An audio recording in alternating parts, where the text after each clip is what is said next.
organized today. Hey, what's happening? You got Oz on Smash Bros. Radio. Good morning to you. It's Tuesday. Tuesday. Oz on Smash Bros. Radio, the only digital radio station, award-winning digital radio station in Jefferson County, Birmingham. What can I say?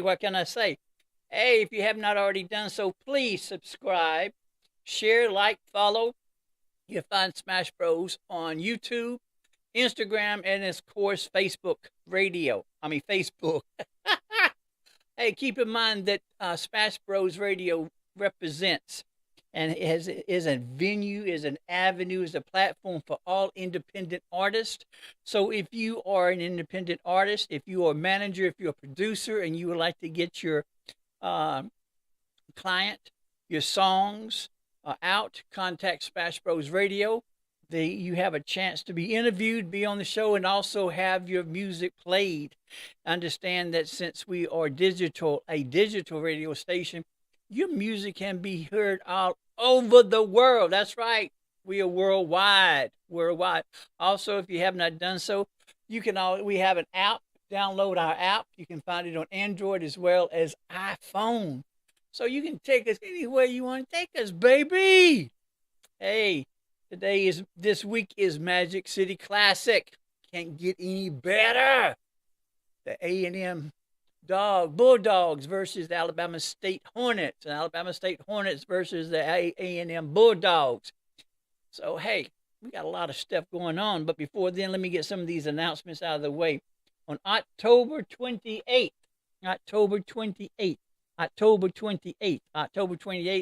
there's a Black Men Create Fashion Contest and Flash Mob.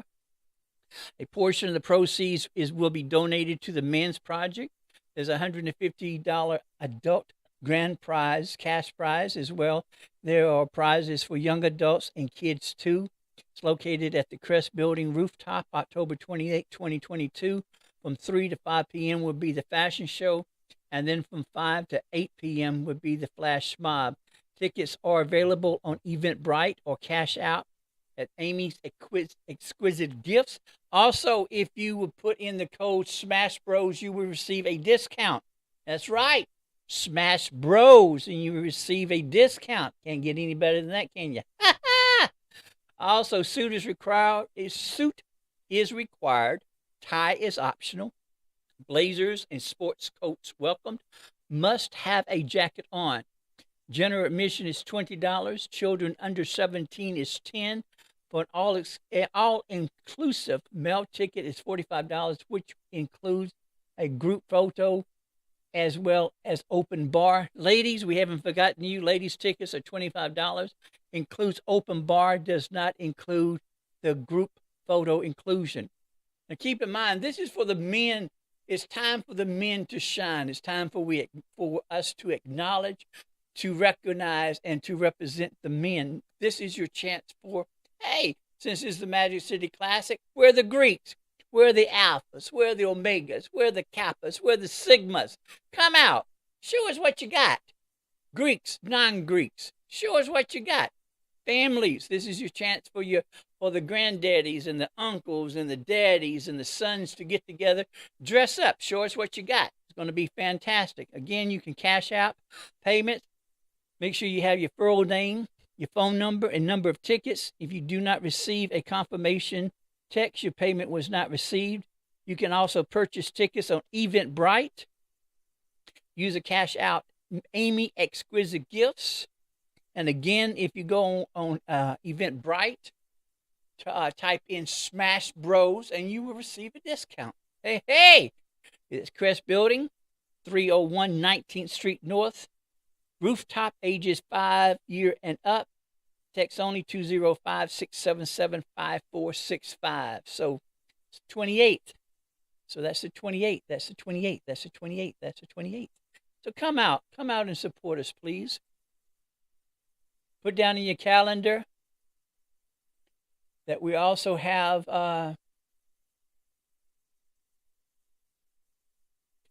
on Thursday, October 27th, Thursday, October 27th, from 6:30 to 11 p.m. Be Heard Music Conference 2022. Panel discussions, live performances, meet record labels, get live industry interviews hosted by OZZz. Come meet and network with other major record labels, podcasters, radio stations, producers, and DJs. It's located at Workplace 23rd Street South, 103, Suite 103, Birmingham 35233. To register, to perform, or sponsor, or be a vendor, you can contact 386-341-3218. 386-341-3218. Listen, excuse me. If you are in Birmingham or if you're in the vicinity of Birmingham, hey, and you wish to get yourself known, get yourself out there so that way people would know of you, this is a chance to introduce yourself. This is your chance to also get to know and build. This is the way that you connect. This is your networking. This is how you start building your empire.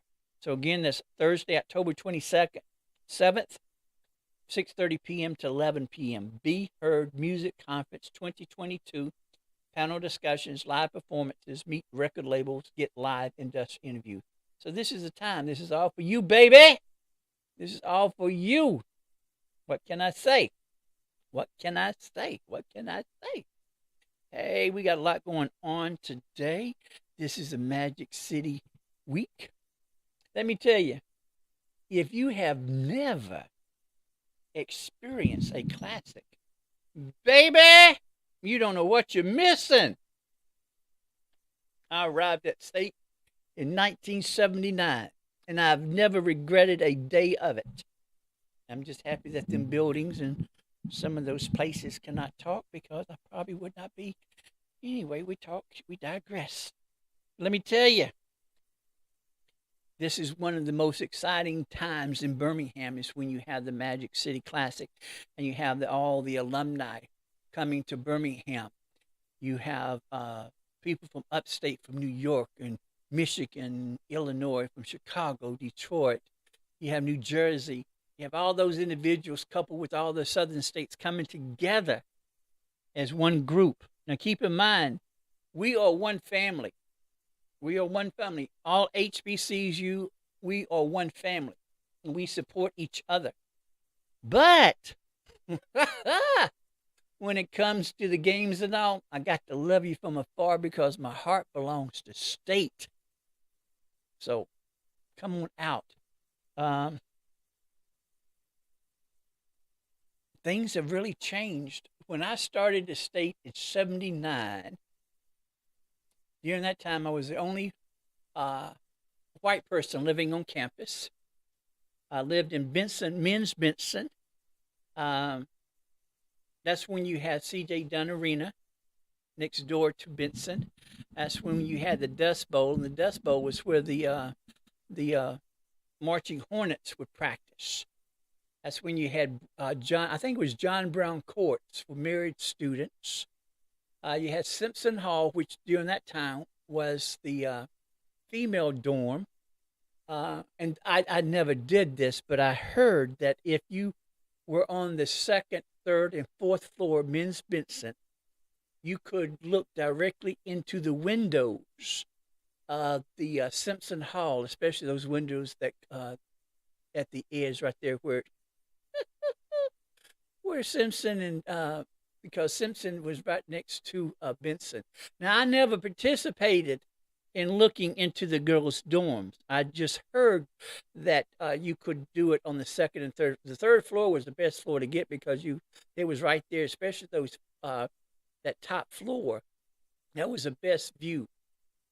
And I think the girls knew that I guess the girls knew that some guys were looking, because they never closed the window. They never closed the windows. The windows were wide open.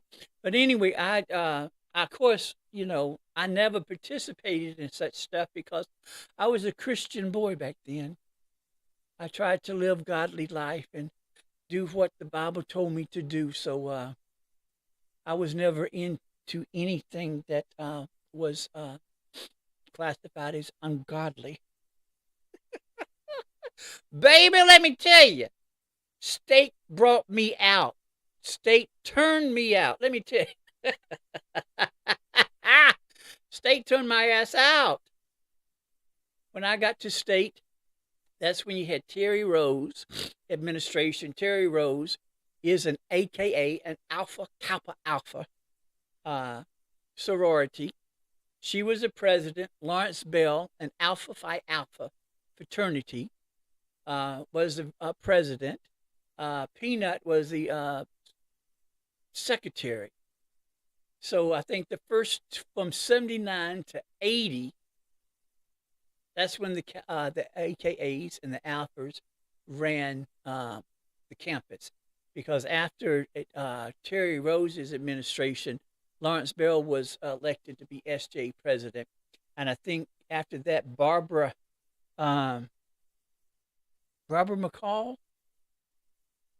Anyway, Barbara was also active in SJ, and that's she's a Delta, and that's when the Delta started ruling the campus. But initially, the first 2 years that I was there, 79 and 80, it was run by the AKAs and Alphas, and during that time, you had to go to 2,000 something buildings to register.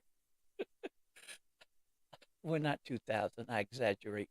But you had to go to 1, 2, 3. I think you had to go to 5 or 6 buildings to register for classes. And so during that time, too, the SJ was responsible for incoming and transfer students. They had to do the orientation. And so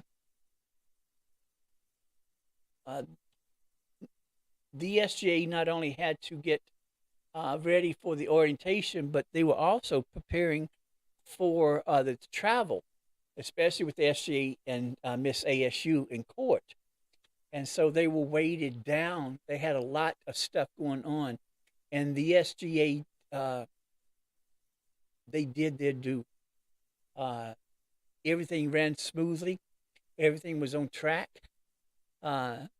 Everything was done in perfect order. So I was active on campus. I lived on 5th floor. Steve Wilson from, I think it's Ashland, Alabama, was my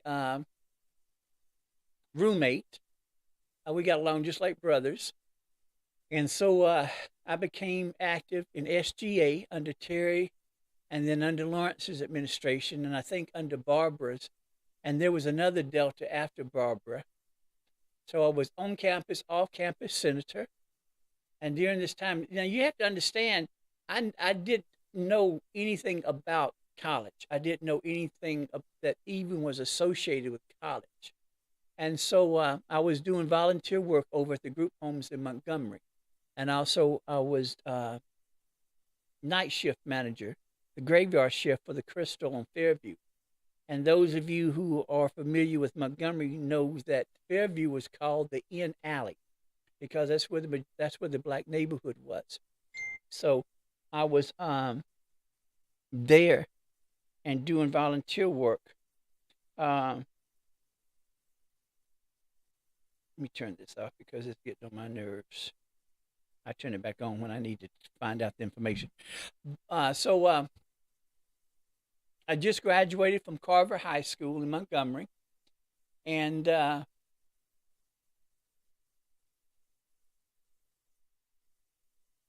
shift manager, a graveyard shift. Oh, you saw a lot during that morning.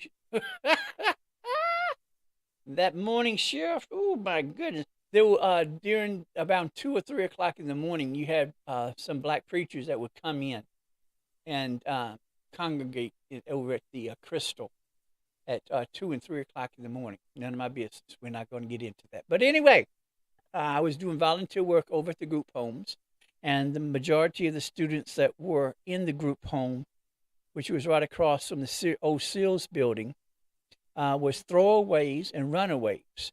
Now, throwaways were kids that were, the parent had remarried, and the new spouse gave them an ultimatum where you either choose me or you choose your children. And of course, for some unfortunate reason, the mom and dad chose the new spouse. So they were put out. Runaways, of course, uh, run away because of conditions in the family. And most of the adolescents and teenagers were in middle school, junior high school, and high school. And they always threw up to me that, well, you don't know what you're talking about because you're white. Now, hindsight has taught me that if someone tells you that the eye of a stove is hot, you are not going to put your hand on the eye of the stove to see if it's hot. Well, I'm not foolishly. I decided to go to state to find out what these teenagers talking about, and so I was introduced to a world that I was not even aware of. Now you have to keep in mind, majority of my friends are black and have been black, and so, but I never experienced the malicious and venomous part of racism. And I cannot compare those years at state to anyone's experience that had dealt with it for 18, 20, 40 something years. I'm not even comparing it because it cannot be, there's no comparison between what I experienced and what someone has to experience every day. So I'm not even trying to compare. But I learned that in an elementary way, I had an orange thrown at me because some guys got mad because they thought I was talking to the homegirls. I had my tires slashed, not flattened, just cut. I was called Snowflake, Reagan, Ghost. I was people would bark like dogs when I would walk across campus because there's a stereotype that when white folks' hair got wet, they smell like dogs. And numerous other things, but it gave me a glimpse. It gave me an insight of a semi insight, because again, I cannot compare a lifetime, but that little bit that I dealt with, I was not strong enough. If it had not been for the SGA, and if it had not been for some of the individuals over at state. So I'm blessed, beyond blessed. I'm divinely blessed to have experienced some of the things that I have at state. And it did not come. I did have some fantastic times. Oh boy, my Jesus. But anyway, I digress. But I think it was the second year. University of Alabama had just gotten their mascot. I think that was in 80 or 81 that University of Alabama had gotten their mascot outfit. And I wanted a mascot. Now, I did not want to be the mascot. That was not my intention. I just wanted a mascot. I figured that if the University of Alabama could get a mascot, I don't see why couldn't state have a mascot. So I don't know who. All the secretaries were very good to me, and they allowed me into the offices. So I was very well welcomed in most of the offices.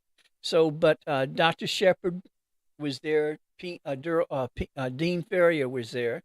That's when Ms. Julius was there. She was over housing, and her office was over there. Originally over there at the bottom of Simpson Hall. So I went and proposed having a mascot outfit. Now, the original costume was created on campus. Queen Esther Hines, who was a dorm director of Abercrombie Hall, she created the wings. The wings were made out of screen, and then they were wrapped up in that honeycombed fabric. And so that was the wings, and then they were elastic bands were sewn, so that way I put my arms through, so that way the wings were attached. The helmet was created by Dr. Shepard. It was a old Alabama State football helmet. He had put screen over the front, and then there was some type of stick or something to make it look like the Hornet. And then somehow he was able to cut a rubber ball in half and painted the eyes black and yellow, black and gold. The I had black pants that I cut into knickers, and my grandmother sewed elastic bands. I had knee-high yellow socks. I had felt black and gold tennis shoes. I had a black turtleneck. No, it was a yellow turtleneck and a yellow windbreaker made out of fabric. And there were slits that was put so that way the wings could be attached. That was the first mascot costume. And I think I held that for some time. I think it was a year. So Dr. Shepard, Dean Ferrier, Queen Esther Hines were the ones that created the first mascot outfit. Dean Ferrier, she was a wonderful lady. She tickled me. She came out and she was saying that, you know, we had doctors' daughters and we had lawyers' sons coming in wanting wanted a mascot, and they didn't get it. But then this little skinny white boy comes up in here and wants a mascot outfit, and he gets it. And so that was a joke. And she meant nothing by it. She was just joking. And so that's how the mascot at stake was originated, came up. I did not want to be the mascot. Believe it or not, I'm extremely an introvert. I am the definition of an introvert. I do not like to be in the public. And everyone who knows me knows that I do not like humans. I think most humans should die and go to hell. So being a mascot was not, I did not want it. I did not want that publicity. I did not want that focus on me. So, and then we did not have any men cheerleaders. And I asked Ronald McCall, who was a male cheerleader for Carver. And Ronald McCall is a fantastic cheerleader. I think at one time he used to do camps for cheerleaders. So Ronald was fantastic at being a male cheerleader. And then he invited the two Reggies, and there were four males, two Reggies, one Reggie White, and then there was a Reggie who was muscular. I think he was a bodybuilder, but I think he was a baseball player. And then there was somebody else. But I remember it was Ronald McCall and the two Reggie. And there may have been just three, but I'm thinking there's four. So I asked for Ronald to come up with the male cheerleaders. So that's when the male cheerleaders came on. And so that's when you had the mascot, and that's the beginning of when you had the male cheerleaders. Initially, I traveled with the cheerleaders, and then the cheerleading sponsor was changed, I think. And then the new sponsor, for some reason, did not like me and told me emphatically that the mascot was not part of the cheerleading squad, and I couldn't travel with the cheerleaders no more. So I did not have any transportation to travel with the cheerleaders. And so Prof, who is Dr. Thomas Lowes, who was the infamous, the most famous band director of Alabama State University, Prof called me to his office and asked what was going on with the cheerleaders and the mascot. I told him that I didn't really know, that all I knew was that the sponsor told me that I couldn't travel with the cheerleaders. And so Prof told me that I was to travel with the band. And so during that time, that's when you had Pedro and you had Hambone and I think Charles. And so Pedro, I went through initiation period because you have to go through initiation period to be a marching hornet. You just cannot come on and just think you have to prove yourself worthy to be a marching hornet. And so Pedro said that if I had to travel with the band, that I was going to pledge with the band. And so Pedro, oh my Jesus, Pedro hit me one good time in the chest, and I developed a chest. First time I ever had a chest. So I traveled with the band for some time, and that really pissed the cheerleaders off. And then we had a game over at AUM, and that's when we had the new costume. Uh, we went from the original costume that was homemade to a brand new factory made costume. I think that was in 81. Let's see, I got there in 79. I think in 80, that's when 80, 81, that's when the mascot for University of Alabama. So around 81, I think, during that time, you had to sit in those iron chairs in Council Hall to receive your BEOG check, which was a grant before Pell Grant. And it was financial aid office, a financial office was located in Council Hall right across from the president's office. So that at the end of that hall, you had Dr. Watkins' office, you had the finance office, you had the registrar's office, which was Ruby Wooding, and then you had the vice president of financial affairs, which was Dr. Leotis Peterman. So Dr. Watkins comes out. I did not know that you weren't supposed to talk to him. So you have all these individuals lined up in these chairs sitting outside. And so I asked Dr. Watkins, I said, Dr. Watkins, I'd like to have a new costume. And he stopped and looked at me and we said, we will come to me later on. And so I noticed that Mrs. Wooding and several others were in the door. And so, hold on for a moment. Fast, a second.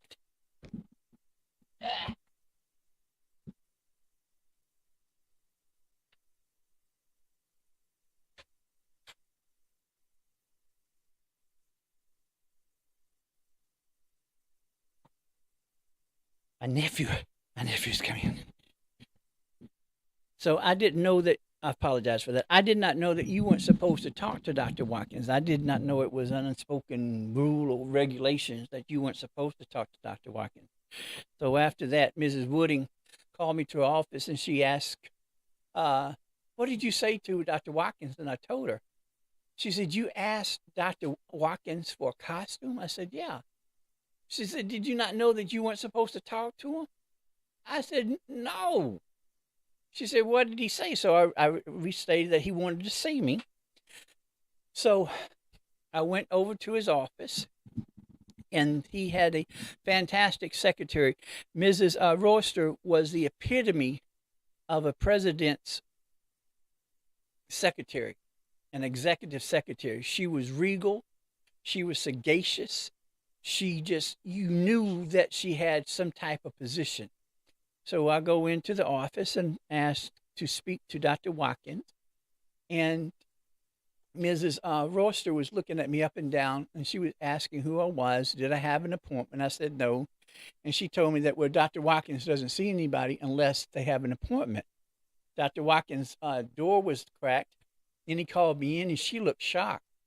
So I go in and I ask about the costume. He said, well, go down to John Knight's office. Tell Mr. Knight that you want a costume and that I said for him to find out the cost. So I'll go down, and John Knight puts me out of his office because he doesn't believe me. So I return to Dr. Watkins' office, and I tell Dr. Watkins that Mr. Knight put me out of his office. He told me to return and that he would be there he would be ready to see you. Well, before I could leave the office, John Knight was coming down because, see, at the other end was John Knight's office, was the graduate school's office. And I think the dean then was Leroy Bell. And Mrs. Reed, Joe Reed's wife, was a secretary for the grad school. So Mr. Knight meets me and asks me about what did I want. And I told him. And so the bottom line is, I think that the first costume cost under $800, and Dr. Watkins paid for it. So that's when I started being the mascot because nobody wanted to do it. But I thought that if I took it, that people will understand how much fun it was. And I held it for 2 or 3 years. And then you remember that I couldn't travel with the cheerleaders. Prof gave me permission to travel with the band. And so we had a game over at AUM, and the cheerleaders were not very happy that I was there.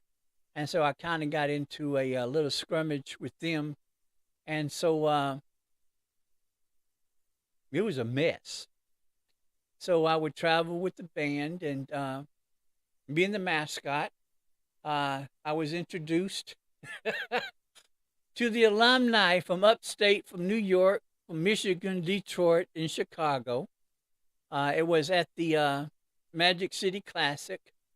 Not Magic, it was at the Turkey Day Classic that I was about to get raped because the alumni were drunk, and I went to the men's bathroom and had the costume on.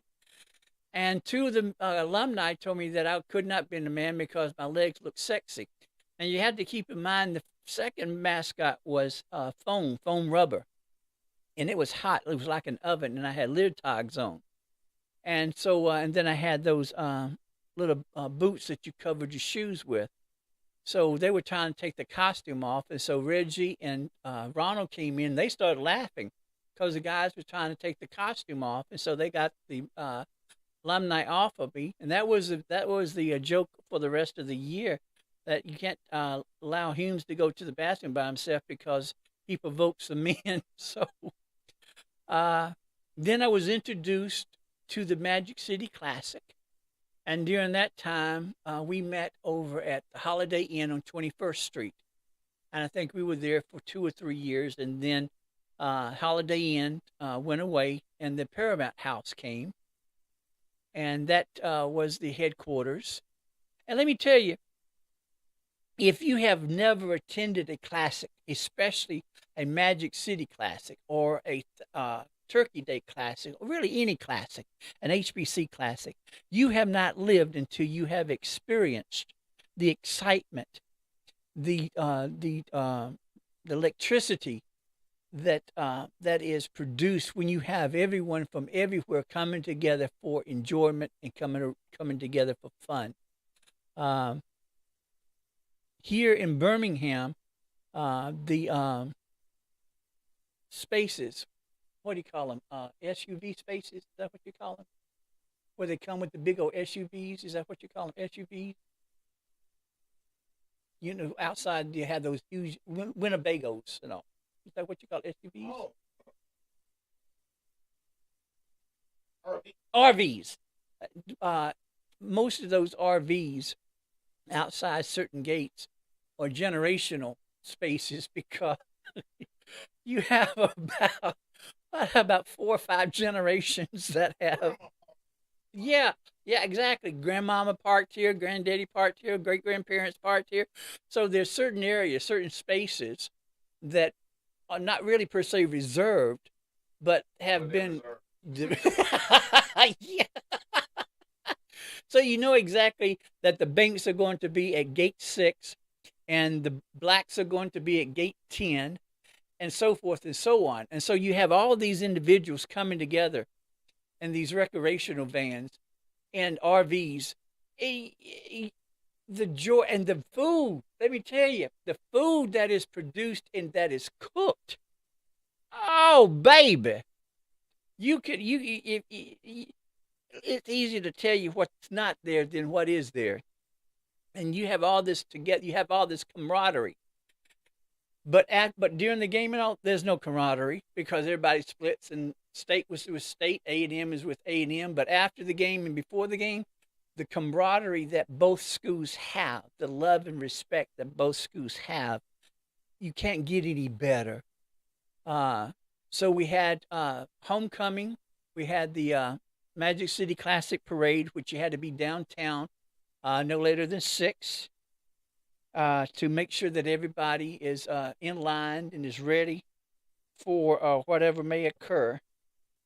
And then you have all these activities. Let me see if I can pull up some activities. Plus, two, this is a way of showing you exactly how easy it is for y'all to get information, because if you have an iPhone or a smartphone, this is a way to do it. What are the activities for the Magic City Classic? Here's what I found from Wikipedia. Many festivities are held in conjunction with the game, including a pep rally, comedy show, scholarship breakfast, concert festival, sweeties, tailgating, block parties, alumni gatherings, 2-hour parade, and a popular battle of the bands between AAMU's marching group and white band and ASU's mighty marching units. And so, plus two, we have to admit that it is historically known that people go to the game only for the bands, because usually 9 times out of 10, Alabama A&M is going to be the winner of the football game. But yes, but at the battles of the bands, state always wins. Can I get an applause? Thank you very much. So we have a week long we have a week long activity, and so you have individuals that come usually that Saturday before the week to get everything together. And then you have the pep rally, and then you have the camaraderie, and then you have the Greeks coming together, the non-Greeks coming together, and you have the families coming together, and the excitement.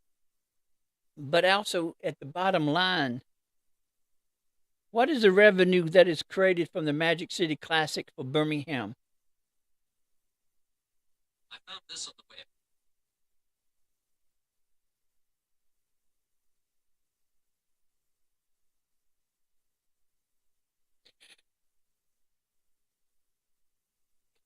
The revenue that is created is over millions of dollars.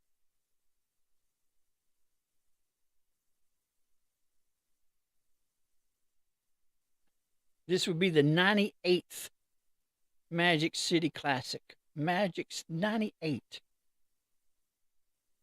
So you have all these millions of dollars that is generated from the alumni and from others coming to the Magic City Classic. So for individuals to question the importance of the Magic City Classic to Birmingham, there shouldn't be any question. There shouldn't be any question. The revenue that is created from that game alone is more than any other that's out there.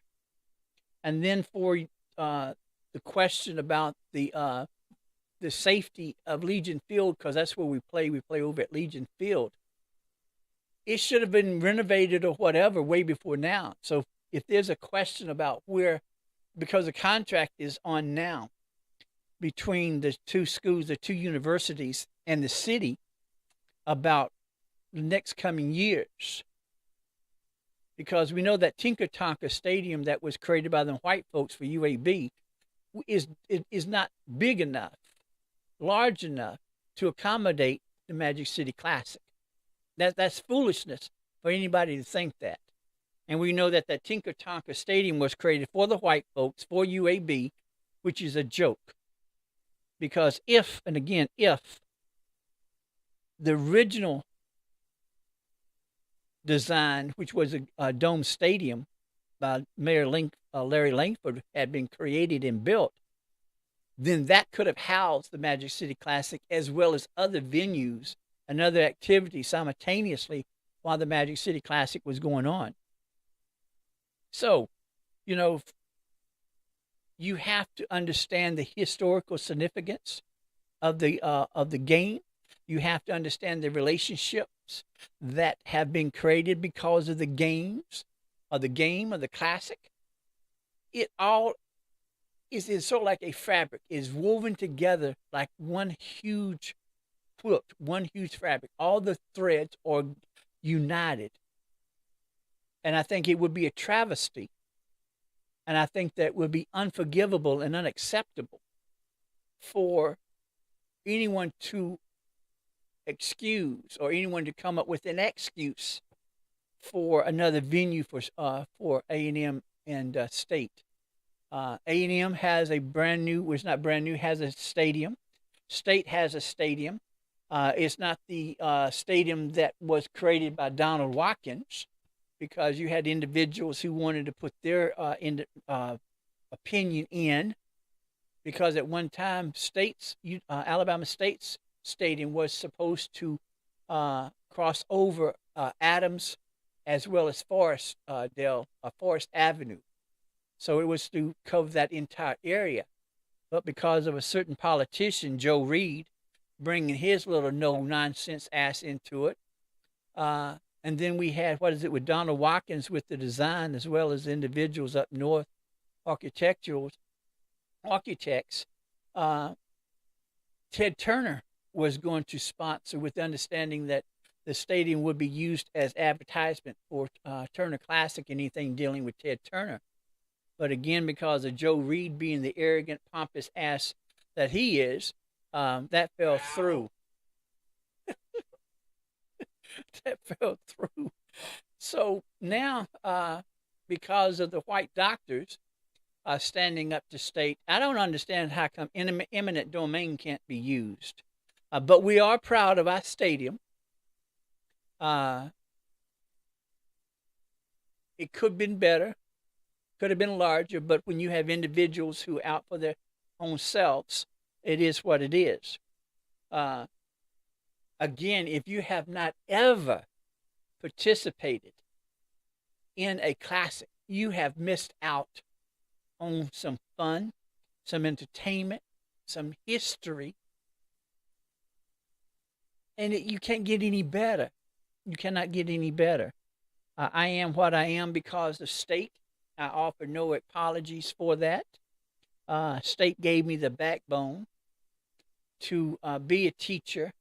See, when I started, I had 4 goals. I wanted to be a teacher. I wanted to work in Birmingham. I wanted to have my master's and or my doctorate by the time I turned 40. I think I got both by the time I was 43, I think it was. And the last one, I wanted to be the first white president of Alabama State University. But now keep in mind, there were white presidents, but back during those days, they would not allow a black person to hold that position. So I've changed my mind. I want to be on the board of trustees. Now, you do have white folks that are on the board, but I don't think any of them have graduated from State. So that's my last goal. I want to be on the board of trustees because I have more words and I have more power. So that's my goal, to go back and be on the board of trustees for my alma mater, Alabama State University. So we have activities all this week. We have Ricky Smiley coming in. We have breakfast coming in. We have the pep rally. So just check on Birmingham City website for the activities, as well as Alabama State and Alabama A&M. So it's going to be interesting. It's going to be exciting this week. Come out, enjoy yourselves, and live. Enjoy the activities. So I'm going to wrap it up for now.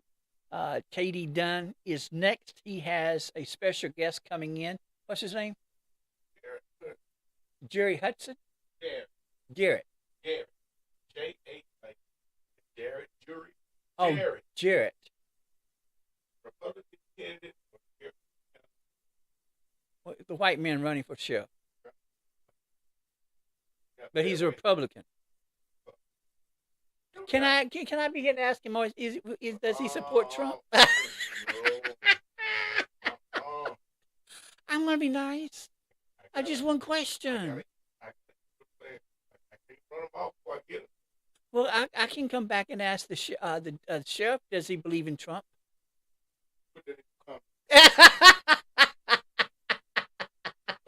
He ain't ready for you. So keep on the Smash Bros Radio. Katie Dunn is up with Done It. He's having the Republican candidate. So y'all take care. Be safe. Know your value. Know your worth. Again, Subscribe, like, follow, share Smash Bros Radio, Facebook, Instagram, and YouTube. You can find Oz on all major media sites. So y'all be careful, be safe. It's supposed to be stormy between 1 and 9 p.m. this afternoon. So y'all be safe. Know your value, know your worth, know you're the obstacle to everything that you want. And most importantly, know that I love you more than I love my luggage. I'll see you tomorrow. Take care. The live stream on the show. On the show. The live stream. On the show. On the show. On the show.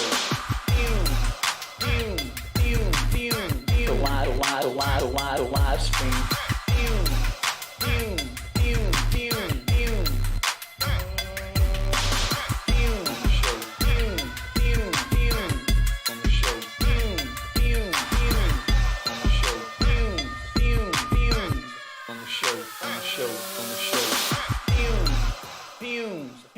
The live stream on the show.